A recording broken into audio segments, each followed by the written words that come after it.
Qu'est-ce que tu fais là? J'attends un hélico. C'est peu galère. Oh. For your own safety, please avoid these areas.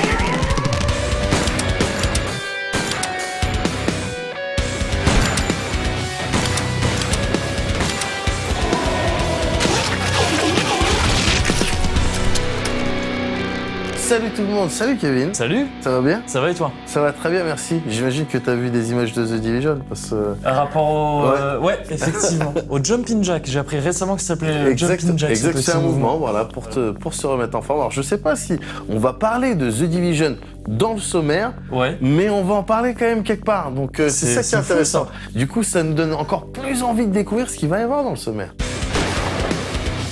Et on commence ce nouveau numéro de Classé 18+, avec un Retro & Magic consacré à Half-Life. Et ensuite, on enchaîne avec la critique de XCOM 2. Mais tout de suite, les news. Enfin... ouais, vous verrez. Ouais. Bon, ça va, vous allez vous en tirer. Je crois même que vous êtes en meilleur état que moi. Et merde, le commandant a pas survécu à l'explosion. On commence ces news 18+, avec du retour sur de la session de jeu. Du 28 au 31 janvier dernier se tenait effectivement la bêta fermée de The Division, le MMOTPS de Massive Entertainment. On vous avoue qu'on avait hâte de tester l'animal, même en config bêta fermée.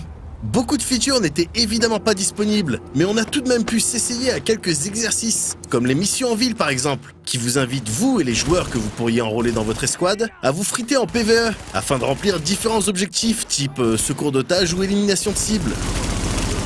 On pouvait également toucher du bout du petit doigt la dimension réhabilitation de votre QG, en remplissant des quêtes qui, du coup, donnaient accès à de nouvelles possibilités d'amélioration de votre personnage. On pouvait enfin goûter à la Dark Zone, ce secteur où tous les coups sont permis et qui semble être la feature la plus intéressante du jeu. On a pu assister à de la tentative d'extraction de loot, on a dû canarder du joueur aussi parce qu'on n'était pas sûr de leurs intentions. Du coup, on a pu vivre l'espace de quelques minutes dans la peau d'un agent rogue, un player killer en fait, et on a même eu le plaisir d'en sortir indemne. Cette bêta nous a laissé un feeling plutôt positif. L'IA fonctionne plutôt pas mal par exemple. Les ennemis sont agressifs, tentent d'encercler et délogent à coups de grenade. Les sensations de shoot et le cover system font leur job également. Visuellement, on aime bien le New York qu'on nous propose ici, même si la Dark Zone semblait un peu vide par moments. C'est un point parmi plein d'autres qui changera d'ailleurs dans la prochaine bêta, ouverte celle-là, qui aura lieu du 18 au 21 février pour la Xbox One et un jour plus tard pour les possesseurs de PC et PS4.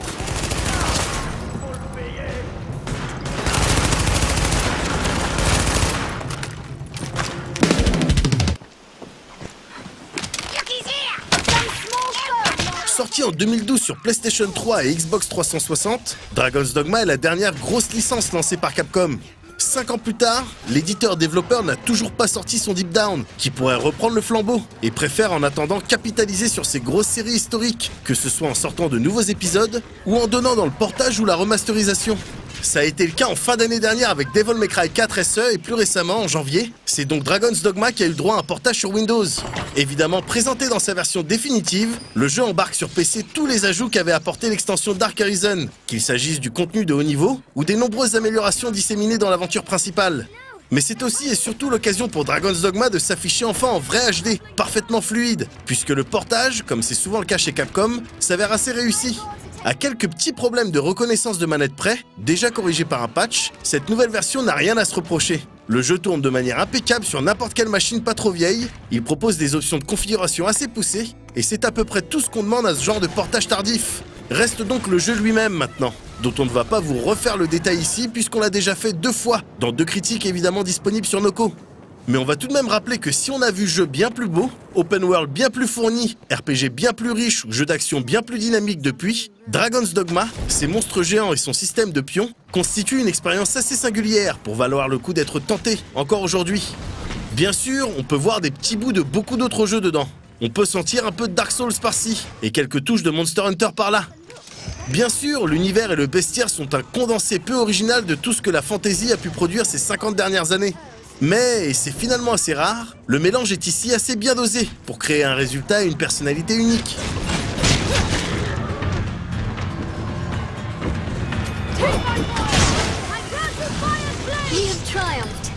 Bam, retour plateau. Voilà, Oh, comme ça, t'as rien là, compris, on on s'y est là. attendait pas au milieu des news. Voilà. Qu'est-ce qui se passe? Eh ben, Ouais, c'est nous. voilà. Parce que c'était des news un petit peu plus développées. Voilà. Évidemment, il y avait Dark Horizon, auquel on voulait pas forcément consacrer une critique. Oui, parce que il y a déjà eu 2 critiques pour Dragon's Dogma, celle du premier jeu puis de Dark Horizon. Ouais. Mais là, voilà, il est sorti sur ordinateur, sur Windows depuis peu, et c'est un bon portage. Tu vois, Ouais. les portages Capcom sur PC depuis quelques temps, j'ai l'impression qu'ils se tiennent vraiment bien. Et je trouvais ça important d'en parler pour celles et ceux qui n'avaient pas forcément joué au jeu à l'époque. C'est un jeu assez unique, je trouve, en fait. Moi, personnellement, il me plaît pas plus que ça, Ouais. mais j'ai pas énormément d'exemples de jeux qui font la même chose que lui. Ouais. Même s'il s'inspire de plein de choses, hein, évidemment. Mais donc au final, il y a un bon portage, pourquoi pas redécouvrir ce jeu assez unique. Moi, j'avais accroché vraiment à Ouais. l'extension, donc très bien, super pour ceux qui ont des ordinateurs. Voilà. Et The Division, Ah ouais, donc, parce que t'as The fait jouer à la Division bêta. qui sort bientôt, Ouais. donc on sera vraiment amené à vous en parler, mais Bien sûr. vraiment bientôt. Et à ce moment-là, il sera dans le sommaire même. Il Enfin, sera carrément dans le sommaire. Donc on vous invite évidemment à attendre dans la mesure du possible, hein, évidemment, qu'on en discute tous Oui. ensemble, d'une certaine manière, C'est autour ça. d'une critique, Oui. pour savoir réellement qu'est-ce qui se passe. Mais écoute, pour l'instant, bon voilà, moi j'ai joué, ouais, des trucs sympas quand même. Ouais, t'es revenu plutôt enthousiaste, toi, de la bêta, de ton petit voyage De mon dans petit la Dark voyage Zone. à New York. À New York, oui, ce c'est ça. New York un peu troublé, hein, Oui. pour le moins troublé. Non, des petits détails, des trucs de con. Hein. Des Ouais. trucs de con, mais c'est vrai que déjà, graphiquement, putain, moi je trouvais ça joli sur la PS4, là, la neige, là. Ouais. C'est idiot, mais on sait faire de la neige en jeu vidéo. Ouais. On sait faire un sol, on Ouais. sait faire un sol sec, on sait faire de la neige, Oui. mais de la neige un peu mouillée, tu sais, cette Ouais, soupe un ouais. petit peu, le truc que tu trouves en Sur ville, laquelle tu typiquement. glisses aussi Oui, voilà. à la station Ouais, quand t'as voilà, tes toi, un chaussures de truc ski. transparent, un Voilà. peu dégueulasse. Bon, ça, c'est un peu le plus difficile. Et je trouvais que c'était plutôt bien fait là. Donc, c'est des détails de con, tout comme cette histoire De portière de ou- portière. Ouais. Voilà, c'est bête, hein. Tu as dit que c'est un des premiers trucs que t'as testé. C'est le vrai. Non, mais parce que les mecs. Et le deuxième truc, c'est évidemment les impacts de Oui. balles dans les vitres. Ah, les mecs nous montrent des trailers, nous montrent Ouais. des vidéos, tout ça, et on voit cover system. Bon, très bien, Ouais. normal. Mais tu passes à côté d'une Voiture voiture avec avec une une portière portière ouverte. Hop, la main qui la referme. Voilà. Ah ouais. Bah bouge même pas Ubisoft. Investigation.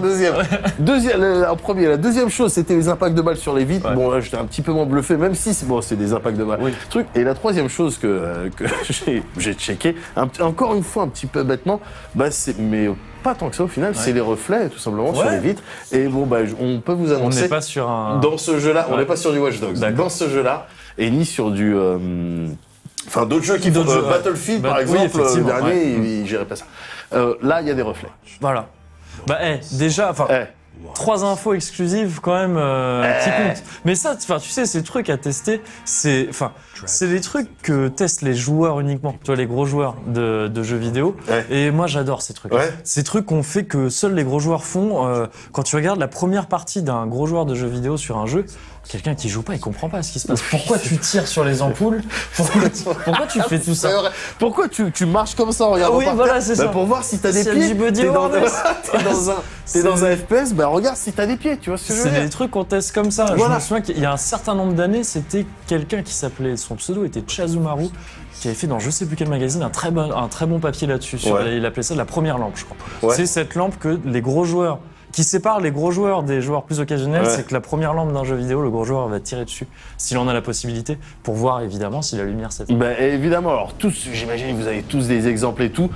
J'ai envie quand même d'en citer 2 qui me paraissent Vas-y. significatifs. Et je suis persuadé qu'il y en a certains d'entre vous qui ont ce kink. Le nombre de traces de pas sur le sol, qui sur une restent surface, affichées. voilà, Bien qui sûr. rest affichées. Ou Et les dans balles. le même ordre d'idée, les balles, bah oui. les balles sur un Est-ce mur. que tu voilà. peux écrire un truc? Voilà. Quand est-ce que ça... Est-ce que tu peux dessiner un pénis? Voilà. Voilà. Ben ça, voilà, là, nous, en tant que journalistes, qu'on intervient, on teste ça pour vous. Voilà. Finalement, c'est assez bon. Et là, dans The Division, ça, c'est pas mal. Voilà. Bon, Plasticoon... Voilà, content. d'ores et déjà. Voilà. D'ores et déjà. On passe à la deuxième partie des Les news. news, ouais. Très bien. Tout de suite, Les la news. deuxième partie des news. Ouais, tu vois, Ouais, mais on en a ouais, c'est parlé pas un cas avant. qui se présente souvent. Je sais bien.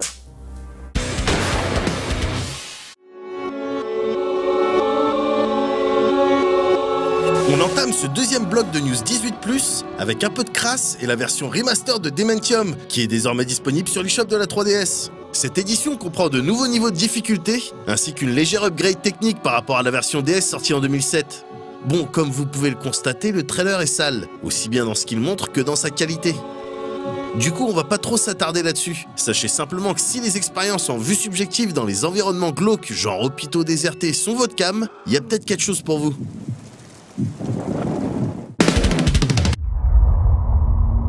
On parle, mais alors, de toute autre chose, avec une date de sortie pour Doom. On pourra cartonner du démon dans tous les sens à partir du 13 mai prochain. C'est le trailer qui le dit, et il le fait de manière violente. C'est bien, ça reste totalement Doom dans l'esprit. Et c'est pas étonnant dans la mesure où on retrouve bien évidemment id Software aux commandes, les développeurs historiques. Pour le setting de la campagne, vous êtes toujours un marine chargé de buter des hordes de démons sur Mars. Doom proposera également du multi avec plein de modes, on imagine, ainsi qu'un éditeur de niveau, à première vue bien ficelé.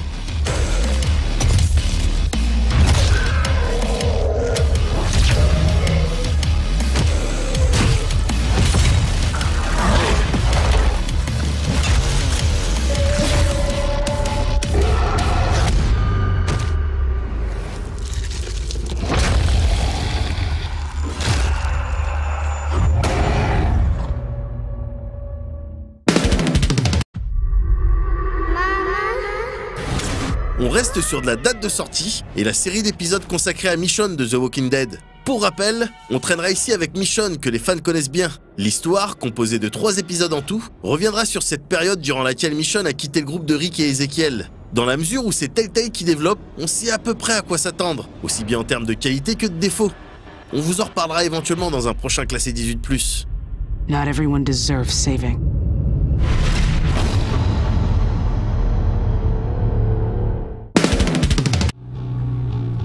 Life used to be easy. Une petite news rapide maintenant pour y voir un peu plus clair dans cette histoire de split en 2 jeux de H1Z1. Ce survival en early access depuis Zion façon Daisy. Daybreak, le développeur, a donc récemment annoncé que son projet allait se scinder en 2. L'un baptisé Just Survive, qui est en gros l'expérience à laquelle ont droit les joueurs PC, avec le monde ouvert persistant et les zombies, et l'autre baptisé King of the Hill, qui devrait proposer un shooter à la Battle Royale exclusivement PvP. Ce dernier devrait d'ailleurs faire l'objet d'un accès anticipé cet été sur PC et console. Si le concept peut paraître un peu moins sexy que l'expérience survie pour certains joueurs, sachez que Daybreak a tout de même prévu de sortir Just Survive sur console, mais un peu plus tard. This is dinner. This is my commute.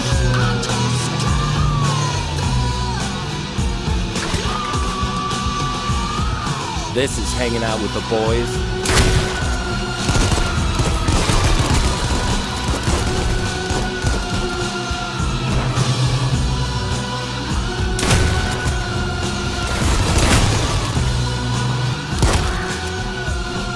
This is my hell.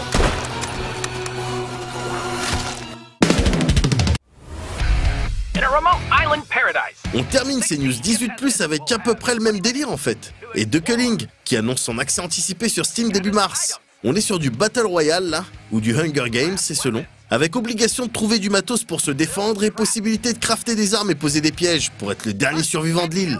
Si les mécaniques sont réfléchies et que l'équilibre est béton, ça peut éventuellement s'envisager. There is no second place. Only one can be crowned the winner. Do you have the guts to survive?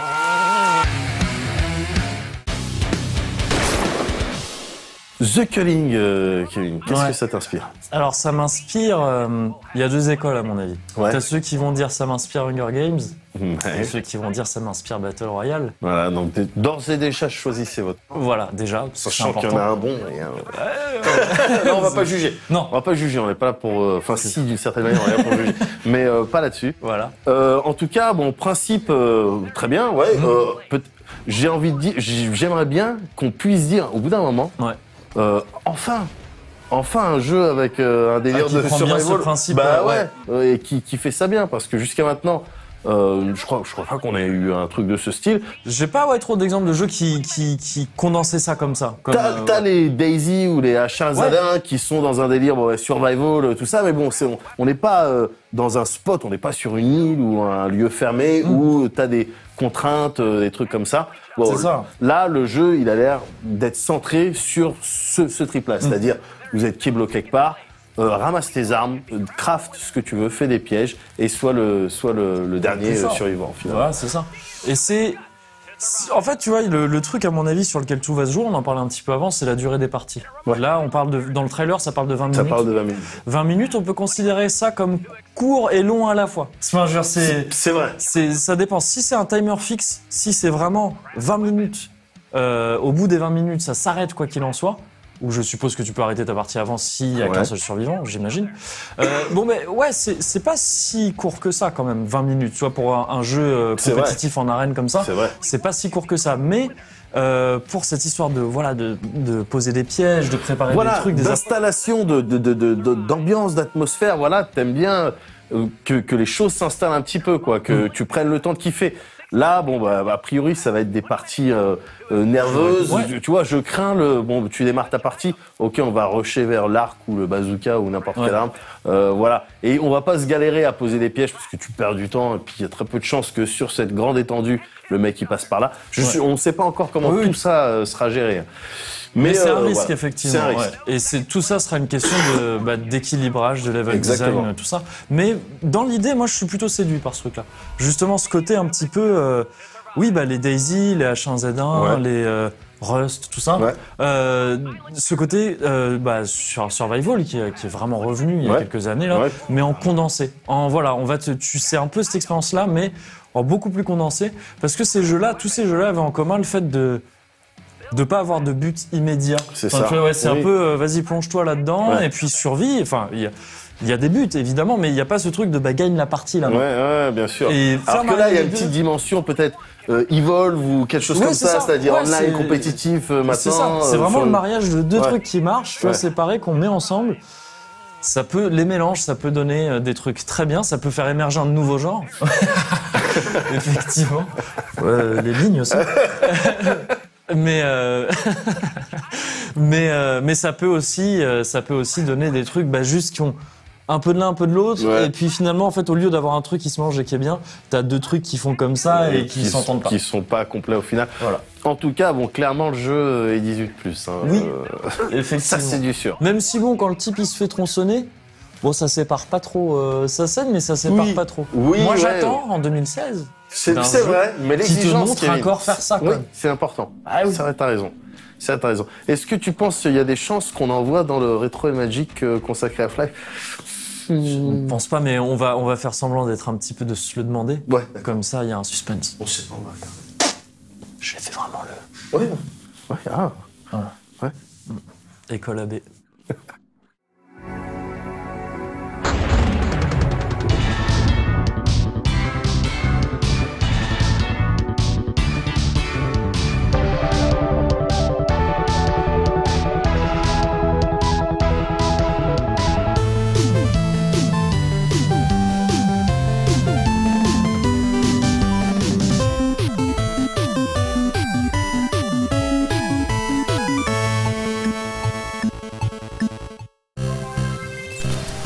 Fondée en 1996 par deux anciens employés de Microsoft, Gabe Newell et Mike Harrington, la société Valve Software est devenue un incontournable du jeu vidéo PC. Mais si on l'associe aujourd'hui immédiatement à la plateforme numérique Steam, c'est en tant que développeur que Valve a tout d'abord marqué les esprits, et ce dès son premier jeu, Half-Life.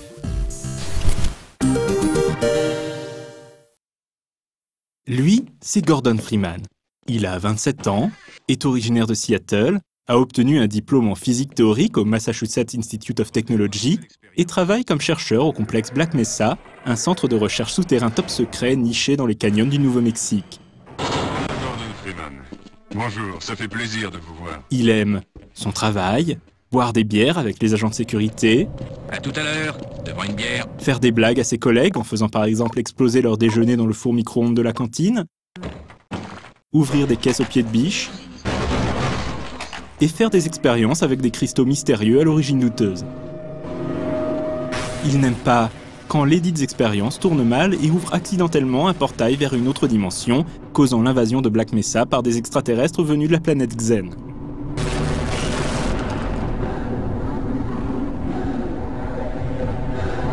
Désormais, Gordon, étant notablement plus jeune et plus valide que le reste de l'équipe scientifique, va devoir se frayer un chemin à travers le complexe afin de ramener des secours. Heureusement, il pourra compter sur son fidèle pied de biche et sa combinaison achevée, censée le protéger dans les environnements dangereux. Bonjour. Soyez le bienvenu dans votre combinaison de protection en milieu hostile. Le pitch de Half-Life en lui-même n'a rien de très original. Valve et son scénariste, Mark Laidlaw, ont repris l'idée du portail ouvert accidentellement vers un monde hostile dans le roman The Mist de Stephen King, alias Brume en version française.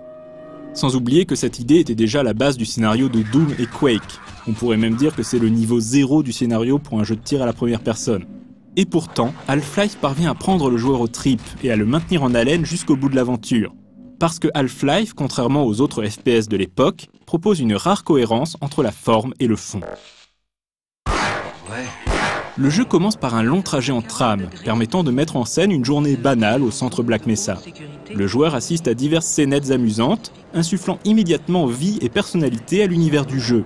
Si vous connaissez quelqu'un présentant les qualités nécessaires, sachez que des postes sont à pourvoir immédiatement en manutention et premier niveau de sécurité. On serait même tenté de dire que davantage que Gordon, protagoniste qui reste muet du début à la fin de l'aventure, c'est Black Mesa qui est le personnage principal de Half-Life.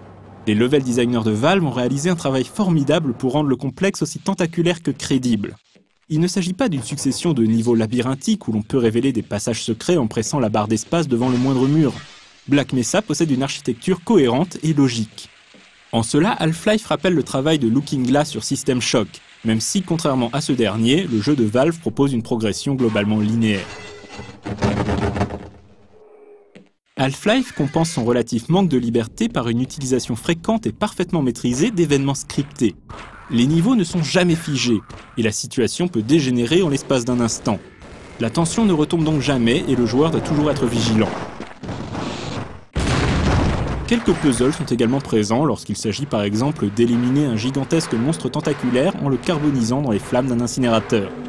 Gordon passera également beaucoup de temps à ramper dans des conduits de ventilation, lampe torche à la main, en essayant de ne pas se faire hacher menu par les gigantesques hélices. L'autre grande force de Half-Life, c'est sa narration. Le joueur n'en sait jamais plus que ce que Freeman lui-même apprend au cours de son périple. L'histoire est parsemée de zones d'ombre et de questions sans réponse. Loin de frustrer, ce choix renforce l'immersion et titille l'imagination du joueur. L'exemple le plus emblématique est le mystérieux homme à la mallette, surnommé G-Man, l'homme du gouvernement. Dès l'introduction, Freeman n'aura de cesse de le croiser, toujours hors de portée, mais semblant surveiller la progression du joueur. Qui est-il? Que veut-il? Quel rôle a-t-il joué dans la catastrophe?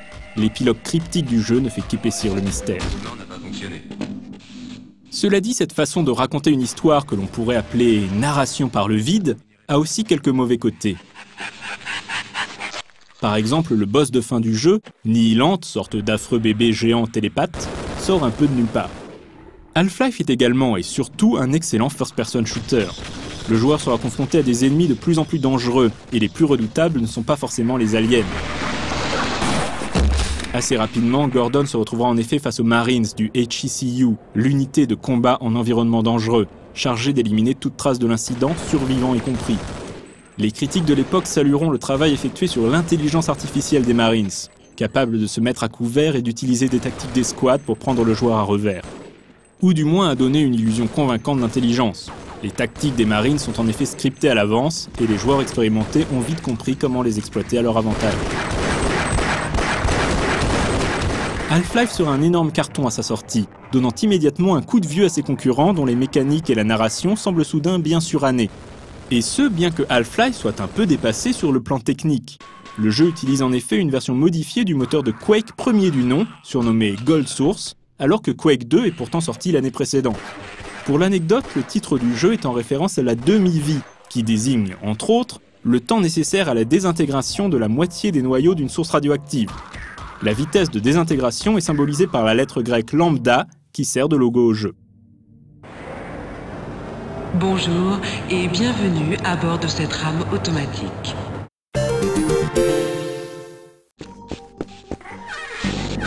Souhaitant se consacrer à d'autres projets, Valve confie au jeune studio Gearbox Software, qui vient alors tout juste d'être fondé par des anciens de 3D Realms et Bethesda, la réalisation d'extensions pour Half-Life. La première de ces extensions sera Opposing Force. Le nom fait référence à la troisième loi du mouvement de Newton, selon laquelle un corps A exerçant une force sur un corps B subit une force opposée d'intensité égale. De manière plus pragmatique, c'est aussi une manière élégante d'indiquer que cette fois-ci, le joueur incarnera un Marine, un des ennemis du jeu original.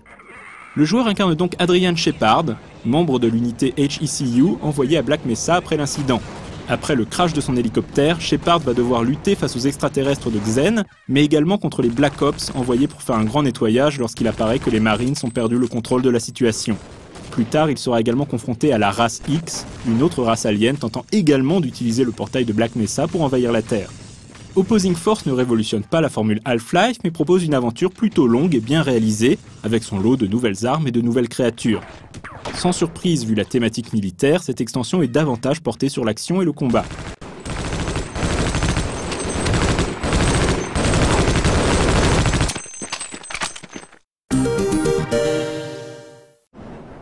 Immédiatement après Opposing Force, Gearbox se voit confier le développement de versions console de Half-Life sur Dreamcast et PlayStation 2.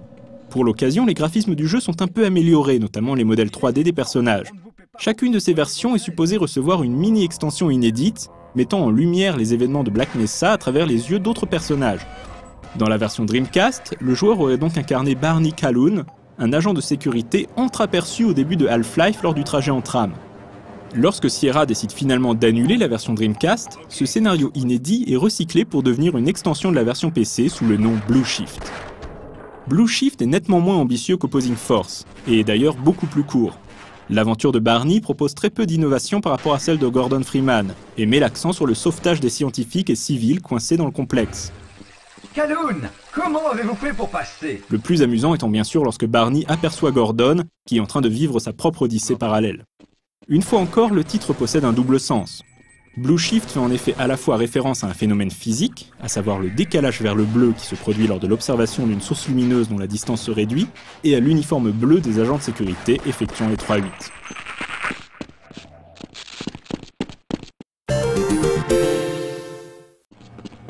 La version PS2 ne sera quant à elle pas annulée et proposera sa propre aventure bonus baptisée Decay, en référence à la fameuse désintégration des noyaux radioactifs. La particularité de Decay est qu'il s'agit d'un mode coopératif pour 2 joueurs. Dans la peau des scientifiques Gina Cross et Colette Green, les 2 joueurs devront s'entraider pour progresser.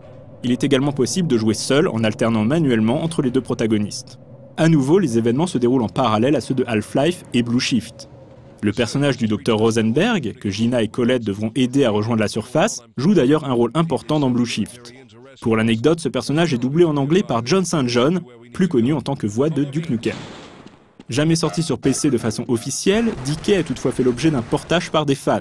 Pour des raisons pratiques, c'est de cette version que sont issues ces images.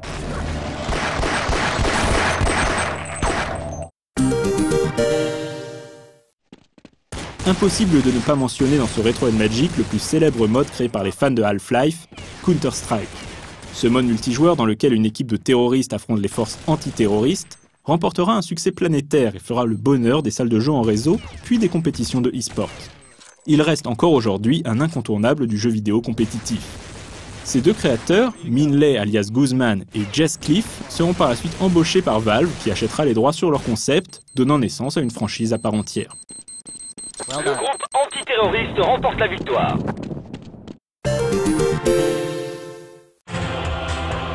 Half-Life a connu une suite en 2004, Half-Life 2.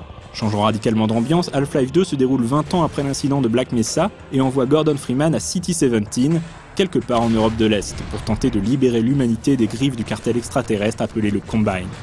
Le jeu connaîtra lui aussi un immense succès et nul doute que l'on aura l'occasion d'en reparler dans un futur Retro & Magic. Half-Life inspirera également l'excellente série Portal, censée se dérouler dans le même univers. Plus récemment, des fans ont réalisé un remake complet du premier Half-Life à l'aide du Source Engine, le moteur de Half-Life 2. Simplement baptisé Black Mesa, ce remake a été commercialisé sur la plateforme Steam avec la bénédiction de Valve.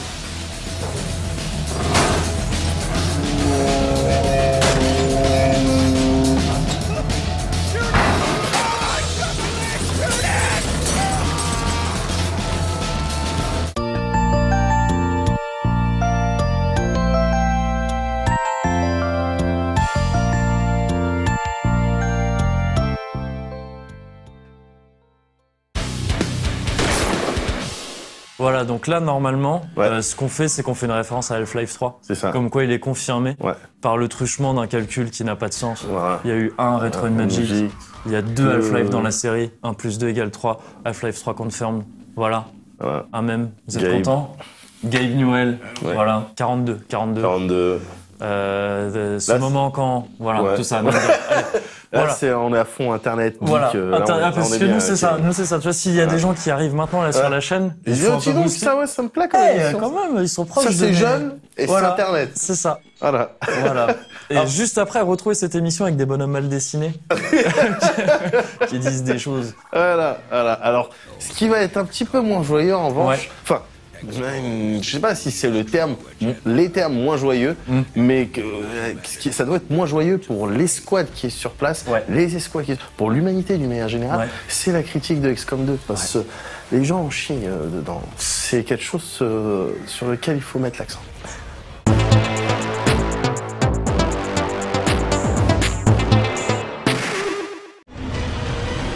Nous comptons sur vous pour superviser notre première et dernière ligne de défense.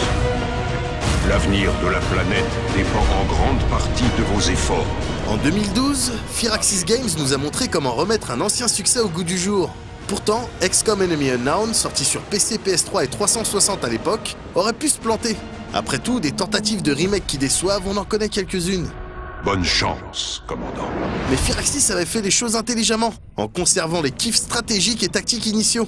Il le faisait à travers les interventions sur le terrain au tour par tour, la gestion des différentes crises sur le globe, ou encore la dimension recherche, mais ajoutait également un certain nombre de nouveaux éléments définitivement inspirés, comme un cover system carré par exemple, c'est bon, ou encore la suppression des points d'action pour quelque chose de plus simple et plus intuitif.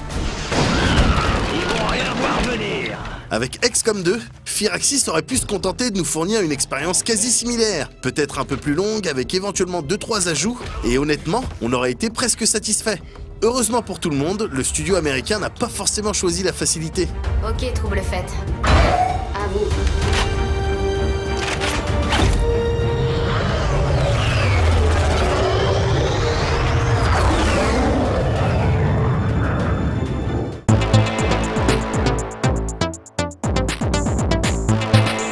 Un petit groupe de dissidents reproduit les erreurs de l'ancien monde.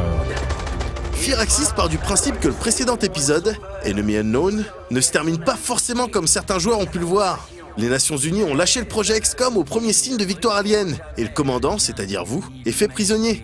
Bref, l'humanité a perdu. 20 ans après, l'administration Advent, contrôlée par les aliens, fait office de nouveau gouvernement mondial. Et c'est à coup de propagande vénère, de flicage et de coercition qu'elle maintient l'ordre. L'humanité, dans sa majorité, n'a plus vraiment les moyens ni la volonté de s'opposer à ce régime. Tout espoir n'est cependant pas perdu. Des gens, dont certains anciens du projet XCOM, continuent de lutter à travers le monde. L'officier Bradford en premier lieu, qui n'a eu de cesse d'essayer de vous retrouver depuis toutes ces années. Parfait. Ce qu'il fait d'ailleurs dans la toute première mission d'XCOM 2, qui fait également office de tuto. De retour à la base, on retrouve des têtes connues, ou plutôt des noms. Comme Annie Shen, la fille de l'ingénieur qui vous aidait dans le précédent épisode. Valen, quant à elle, est portée disparue, mais remplacée du coup par le docteur Tigan, qui se chargera de mener toutes vos recherches. En l'état, la créature est anormalement chaude au toucher pour un cadavre. Dans la mesure où être mobile est vital pour une organisation de résistance, votre base d'opération se trouve dans un vaisseau alien, le Talion, que vous vous réappropriez peu à peu. Et c'est dans ce setting de résistance que vous entamez l'expérience XCOM 2, une ambiance de guérilla qui se ressent très clairement dans les mécaniques de jeu. Maintenant.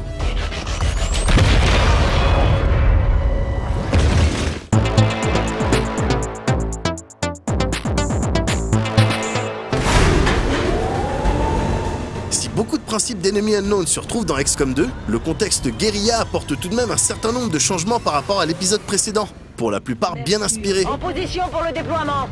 Il n'est par exemple plus question d'intercepter des ovnis sur la carte du monde. Vous n'avez plus le rôle de protecteur de la Terre. Vous êtes le fouteur de merde. Dans le même ordre d'idées, on compose désormais avec la dissimulation sur le terrain. Une excellente initiative. Concrètement, la plupart des interventions commencent alors que l'ennemi ne sait pas que vous êtes sur place, ce statut étant symbolisé par l'icône en haut de l'écran. On a masqué notre position. On peut du coup se déplacer discrètement, observer l'ennemi et ses rondes, en prenant garde à ne pas se trouver dans son champ de vision bien entendu. Ils nous ont repérés. De là découle naturellement le principe d'embuscade, qui génère peut-être les phases durant lesquelles on prend le plus de plaisir. Couverture compromise. Comme dans Enemy Unknown, lorsque les aliens vous repèrent parce que vous les shootez ou entrez dans leur champ, ils se mettent alors à bouger pour trouver la couverture la plus adaptée à la situation. Bien. Si avant toute cette agitation, vous avez pensé à mettre une partie de votre équipe en mode vigilance, c'est-à-dire qu'en échange d'une action, ils tirent s'il y a du mouvement à portée, cela donne une embuscade. Les ennemis se font alors canarder dans tous les sens par votre escouade, et intelligemment qui plus est, contrairement au volet précédent qui déclenchait tous les tirs sans trop réfléchir, au risque de gâcher des actions. Et lorsqu'une embuscade aboutit sur l'extermination d'un petit groupe, le plaisir est assez intense. Je passe en vigilance. Les autres possibilités offertes sur le terrain sont assez similaires à ce qu'avait fait Firaxis en 2012, avec du casse par case, C'est faisable. de la destruction d'environnement, un peu plus poussée tout de même, différentes classes pour votre escouade, dont certaines nouvelles, la psy opérative par exemple, qui base ses skills sur ses pouvoirs principalement détenus par les sectoïdes, le spécialiste aussi, avec son drone qui peut soutenir et même hacker certains terminaux. L'apparition du ranger avec son katana est également stylée et très utile compte tenu de la violence de ce qu'on affronte, comme ces vipères capables d'aller vous choper de loin, ou encore ces sectoïdes 2.0, encore plus dangereux avec leur pouvoir psy. La diversité dans votre escouade est donc la bienvenue, et elle s'accentue au fil des compétences choisies et du matos embarqué, ce dernier dépendant en grande partie du loot de fin de mission, de votre département ingénierie, mais surtout des recherches effectuées au sein du talion. Cette partie de XCOM 2, et les parties gestion et stratégie de manière plus générale, constituent la deuxième et très épaisse strate de kiff qu'on nous propose. Il faut ici gérer ses contacts à travers le monde, en sachant qu'on ne peut récolter des ressources ni intervenir dans une zone où XCOM n'a pas encore établi le contact avec la résistance. Pour augmenter ses capacités de communication, il faut construire un centre, mais qu'il faut alimenter du coup, ce qui oblige le joueur à prévoir en amont les différentes constructions qu'il sera amené à faire dans son talion. Cela coûte des ressources, des ingénieurs et du temps aussi, et on est souvent à court de tout, mais les chances d'en obtenir sont nombreuses. Chaque jour, l'organisation rebelle est littéralement assaillie de notifications plus ou moins urgentes, d'opportunités de mission, de cibles prioritaires, si bien qu'on a vite le sentiment d'être débordé, d'autant que les choix que le joueur fait impactent de manière concrète le bon déroulement ou non des opérations. Privilégier l'obtention de ressources plutôt que le sabotage de cette grosse installation secrète peut s'avérer malin à court terme, mais catastrophique si d'autres bases apparaissent entre-temps, augmentant ainsi la progression du projet Avatar. Ce dernier sert d'instrument de pressurisation, tout comme les missions disposant d'un nombre de tours limité du reste. Et si de votre côté, vous faites tout un tas de découvertes et d'avancées scientifiques, Advent en fait de même, octroyant au fil du temps buffs et autres bonus à l'ennemi. Arrivé à son terme, le projet Avatar déclenche purement et simplement un game over. À vous de ralentir, voire de faire reculer à travers vos différentes missions, ce plan visant à asservir l'humanité.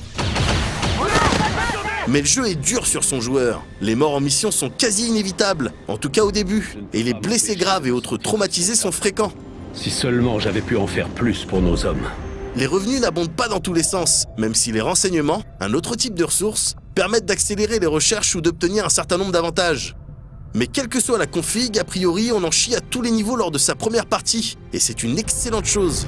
Nous savions tous que vous alliez devoir faire face à des missions délicates, commandant.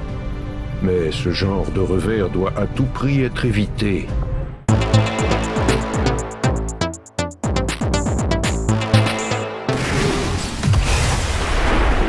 XCOM 2 est excellent, pas spécialement tendre avec les nouveaux venus. Ça m'a coupé le souffle. Un peu paresseux en explication de mécanique aussi, on aurait par exemple aimé que le jeu souligne très clairement l'importance des prises de contact, du centre de communication et des moyens de l'alimenter, avant de se retrouver en galère avec un projet Avatar trop avancé pour qu'on puisse y faire quoi que ce soit.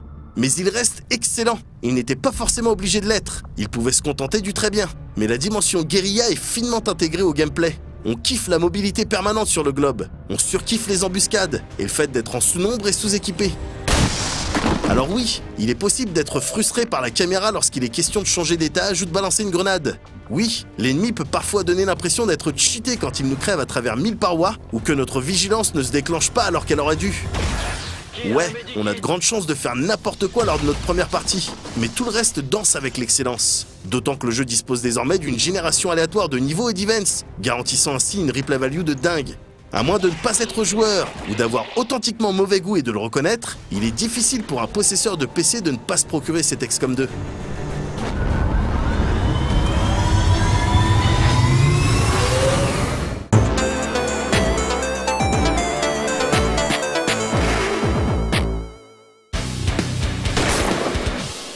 Voilà, donc moi, bah, tu vois, c'est nul parce que je me fais criter par ces jeux-là. Voilà, tu mets les tactiques, tu mets les bonnes mécaniques, tu mets le bon équilibre, les bons graphismes. Et ça suffit, finalement. Voilà, c'est oui, pas tu compliqué. vois, ça suffit. Donc bon, je suis presque. Je suis presque triste d'être faible comme ça. Ouais, t'es faible face au bon jeu. Mais ouais, mais voilà, je suis rassuré parce que je sais que foncièrement, bah, t'es face à du bon jeu là. Là, pour le coup, Firaxis Games, bah ouais, hein, ils ont visé juste. Certains il me pourraient semble que dire. c'est un des seuls studios qui a pas Games derrière son nom et tu l'as raconté. Je suis pas sûr. Je crois avoir vu sur internet Firaxis Games ou Entertainment. Peut-être que je me. Peut-être qu'il y est. Peut-être que je me trompe. Je sais pas. On peut. Il est possible qu'on le sache là pendant qu'on discute. En attendant. Ben voilà, certains pourraient dire ouais, c'était pas difficile de faire un bon jeu, mais il y a quand même à plusieurs niveaux que je détaille un petit peu dans la critique. C'était pas difficile dans le sens où le premier était dans déjà le sens très où le bien. premier c'était de la tuerie, les donc précédents en fait. Vas-y, fais-nous quelque chose de presque pareil, mais nous plus de contenu et puis voilà. Mais il y a eu quand même certaines idées vraiment nouvelles, certaines prises de risques en fait. Et au final, putain, mais ça donne quelque chose de vraiment très très bien. Et confirmation. Confirmation en direct. Il y a bien Firaxis Games. Eux aussi font partie de ces gens qui mettent Games Air. Mais vous faites des jeux vidéo, mettez pas Games Air. Bah ouais. Écoute, on leur écrira. Ou alors renomme-toi Medoc Entertainment. je devrais peut-être. Et donc, en attendant, XCOM 2. Très bien. Les gros ajouts par rapport au précédent, donc moi je vois ça de loin parce que j'ai pas trop fait en fait moi le précédent, donc Enemy Unknown. Et ni celui les plus vieux. Ni les plus vieux. J'ai l'impression ce côté vraiment. Mais là par contre c'est la fin du monde. Était du côté de la résistance. Alors c'est ça. Dans tous les autres épisodes, la menace, elle était réelle, elle était violente. Et ils étaient chauds du reste. Hein. C'était très chaud. Même ceux d'avant, sur lesquels j'ai traîné également, c'était chaud. Hein. Tu perdais, c'était sans pitié. Il y avait des missions difficiles, t'avais des morts et tout. Il n'y a pas de problème. Simplement, dans tous les épisodes précédents, en tout cas les épisodes tactics, tu vois, tout ce qui est FPS, TPS, tout ça, j'étais pas. Ouais, mais il y en a eu d'autres aussi avec XCOM. Ils ont fait un petit peu n'importe quoi. Ça arrive à tout le monde, même aux meilleurs. Et tu t'es toujours positionné en tant que défenseur de la Terre. T'étais un protecteur de la Terre. Donc, t'avais les Nations Unies derrière toi. C'était difficile de débloquer les budgets, mais tu vois, là, c'est plus la même chose. Là, t'es le résistant. Là, t'es le mec, vas-y, ramasse ça, et puis on va essayer de faire une grenade. Peut-être qu'on va gagner derrière. Tu vois? Donc là, t'es en galère. Et ce setting un peu qu'on t'installe en te montrant des cinématiques, un truc et tout, il se traduit encore une fois vraiment très bien dans les mécaniques de jeu. Tu le vois, c'est-à-dire que il y a plus de, comme je le dis, il y a plus de phases où t'envoies des vaisseaux intercepter des ovnis et tout. Non, les ovnis ils sont partout, c'est fini. C'est eux qui envoient des trucs pour t'intercepter. C'est plus le même délire. Et enfin, la feature avec laquelle j'ai pris le plus de plaisir, vraiment, outre le kiff de faire le stratégaire et de faire les bons moves et de te rendre compte que ça paye parce que t'as plein de ressources, plein de renseignements. Et du fait qu'il compte jusqu'à 50 traces de pas. Ça c'était vraiment le... Outre ça, t'as le concealment, la dissimulation. Le principe de dissimulation qui te permet en toute simplicité de tendre des embuscades. Et c'est sans danger ? Et c'est sans danger, Kevin. D'accord. Non, c'est pas vrai en plus. Parce que ça peut tourner vite cacao. Mais, tendre une embuscade en jeu vidéo. Non, je t'assure, c'est très agréable. T'as tendu une embuscade. Normalement, c'est l'IA qui te fait ça. En vrai aussi, oui, mais t'as beaucoup plus de problèmes par la suite. Tu vois. Alors que là, dans un jeu vidéo, tu tends une embuscade et quand ça marche, ça s'est déroulé sans accroc. Mais il y a ce côté aussi encore une fois que j'ai vu de loin, mais dans le côté maintenant tu te fais envahir, t'es la résistance, ce côté tu te prends des pressions tout le temps. Quand je te voyais sur ta partie, je t'entendais dire faut que je fasse cette mission urgente, mais quand tu la lances, on te dit attends, il y a une autre mission urgente sur le chemin, on te dit cible prioritaire. T'ignores et puis on te fait culpabiliser. T'ignores, t'es sûr? D'accord, vas-y, fais comme tu veux. Va faire ce que tu voulais faire. On fera le bilan ensuite. Voilà, à la fin du mois, on compte. Ça. Et puis voilà. Et donc, à ce côté, t'as trop de signaux qui s'allument. T'es débordé tout le temps. C'est l'impression qu'il va te donner. Et puis t'es charrette. T'es charrette. Sauver le monde. Non, là, je peux pas. Là, je suis charrette. Voilà. Donc voilà. C'est le sentiment qu'ils veulent te donner avec, évidemment, le projet Avatar en fond. qui te pressurise, qui augmente ces bases importantes, ces objectifs importants qui popent un peu partout sur la planète Terre. Merde, j'ai pas encore établi les contacts sur ce continent, mais comment je vais faire? Comment je vais faire? Et que ça avance, et du coup le projet Avatar avance. Les ennemis, ils ont des buffs en plus, ils ont des trucs Non, ça va être de plus en plus dur. Tu peux facilement, et ça m'est arrivé, et ça est arrivé aussi à Emmerich, qui joue, qui est aussi à fond dans les XCOM, ben, tu peux te retrouver au bout d'un moment, ben voilà, t'es dépassé par les événements. C'est ça. Et du coup, la seule solution, ça devient de relancer une partie. Tu relances, et ce qui tue, c'est que grâce à cette dimension de génération d'éléments aléatoires, de maps, d'events qui t'arrivent dans la tête, elle ressemblera pas à partie différente, quoi. Tout simplement. T'as acquis des connaissances quand même en tant que joueur. Évidemment, tu sais que en début de partie, bah, fais gaffe à ton relais de communication, fais gaffe à ta puissance aussi. Pense à ça en amont. Toi, plutôt que d'être là, bon non, tu vas me rechercher les armes magnétiques. Oh, le reste, on s'en fout. Cherche-moi des armes magnétiques et des grenades aussi. Je veux des grenades et des armures. Non, bon, les armures, c'est important. Mais voilà, une fois que t'as fait une première partie et tu t'es fait déborder dans tous les sens, tu vois que t'es faible, que t'es pas du tout préparé tout ça, bon, ben clairement, ta deuxième partie, tu vas faire les choses autrement. Et le jeu, il dit juste une première fois, reste calme. Oui, voilà, c'est ça. C'est ça. Oh, XCOM XCOM, sur le museau. Non, tu arrêtes, tu recommences. Voilà, d'accord. Donc ça, après, faut aussi, ça a l'air excellent là quand on parle, ça me donne vachement envie de m'y mettre d'ailleurs. Mais voilà, c'est assez... Enfin, pas rigoureux, pardon, mais c'est assez extrême comme point de vue. Toi, il y a des gens à qui ça pourrait pas trop plaire de se retrouver comme ça. Attends, je sors du boulot, je vais faire une petite partie de jeu vidéo. Il y a un truc dans lequel tu t'es investi plusieurs heures. Ouais, non, c'est sûr. Bon, faut être prêt à ça. Faut être prêt à ça, quoi. Faut être préparé. Moi, je l'ai été toute ma vie. Donc, voilà, bon, c'est sûr, faut s'accrocher. Voilà, mais moi, ça me fait pas peur. Au contraire. Qu'on me mette en difficulté, il n'y a aucun problème. Sur ce type de jeu, vas-y, avec plaisir. Merci Firaxis Games. Oui, effectivement. Voilà. Qu'est-ce que... Quoi là, je te propose, tu as 2 points d'action. Vas-y. Pour conclure ce classé 18. Donc d'abord, déplacement. Voilà, en premier lieu. Et je me mets en vigilance. Vas-y, conclue, Kevin. Voilà, c'est la fin de ce classé 18+. Exactement. Merci d'avoir regardé avec nous, d'avoir passé ce moment avec nous. Ça nous a fait très plaisir. Voilà. Et c'est sincère. On se retrouve évidemment dans 2 semaines pour parler normalement de choses. De jeux vidéo. Et vraiment, pour le coup... intéressant, mais malheureusement, je peux rien dire parce que je sais pas. On est sous embargo. On est sous embargo. Voilà, on est sous embargo. Mais de la part de No Life, c'est pas qu'on a un jeu qui est sous embargo. Évidemment. Mais on vous invite quand même à nous retrouver dans 2 semaines parce que, à mon avis, oh là là, je le sens bien. Je le sens bien. Voilà. Faites-moi confiance. Allez, ciao. Dans 2 semaines, salut.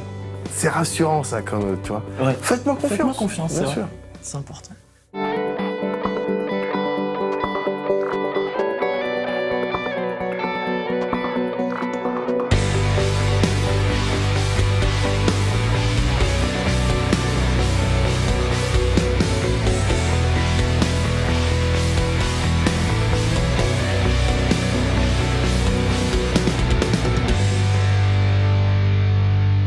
Les gens en chient dedans. C'est quelque chose sur lequel il faut mettre l'accent. L'accent grave, du coup. Oui, je sais plus avec l'orthographe. L'orthographie, tu sais, ça fait genre une discipline. PH.